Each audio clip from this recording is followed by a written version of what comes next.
मसीह में आप सबको सलाम। खुदावंद आपको और आपके ख़ानदान को बरकत, सेहत और तंदुरुस्ती अता करे। मसीह यीशु नासरी के नाम से आमीन। हमारे लिए आज की अंजील मुकद्दस लूका के मुताबिक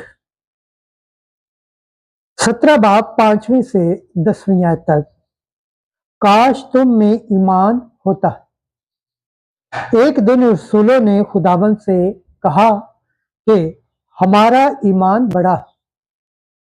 खुदावंद ने कहा कि अगर तुम राई के दाने के बराबर भी ईमान रखते और तुम इस शतूत से कहते कि जड़ से उखड़कर समुंदर में जा लग, तो तुम्हारी मानता। और तुम में से ऐसा कौन है जिसका एक गुलाम हलवा या चरवाहा हो कि जब वो खेत से आए तो उससे कहे कि जल्द आकर खाना खाने बैठ, बल्कि उससे ये ना कहे कि मेरा इश्या तैयार कर जब तक कि मैं खाऊं पीऊं, कमर बस्ता होकर मेरी खिदमत कर, इसके बाद फिर खुद खा पी लेना।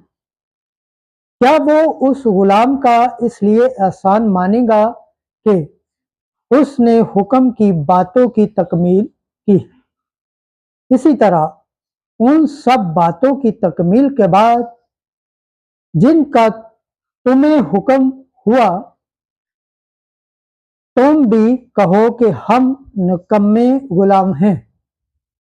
जो करना हम पर वाजिब था वही किया। अंजील मुकद्दस के वसीला से हमारे गुनाह माफ किए जाए। ऐ मसीह तेरी सताइश हो। खुदावंद के पाक कलाम पढ़े और सुन जाने पर खुदावंद की बरकत हो। खुदावंद का शुक्र हो। आमीन। खुदा बाप, बेटे और रूह कुद्दस के नाम से आमीन। अजीज दोस्तों, आप सबसे गुजारिश है इस चैनल को ज़्यादा से ज़्यादा शेयर करें, लाइक करें, सब्सक्राइब करें और कमेंट्स करें और बेल आइकन को प्रेस करना ना भूलें ताकि हर आने वाली वीडियो का नोटिफिकेशन सबसे पहले आप तक पहुँचे। जिस तरह आप खुदावंद के पाक और जिंदा कलाम से बरकत पाते हैं, सेहत पाते हैं, तंदुरुस्ती पाते हैं और खुदावंद की निजात हासिल करने के लायक ठहरते हैं, इसी तरह गैर अक़वाम तक भी इस चैनल को शेयर करें ताकि वो भी खुदावंद के पाक और जिंदा कलाम से बरकत पाएँ, सेहत पाएँ, तंदुरुस्ती पाएँ और खुदावंद की निजात हासिल करने के लायक ठहरे। आमीन।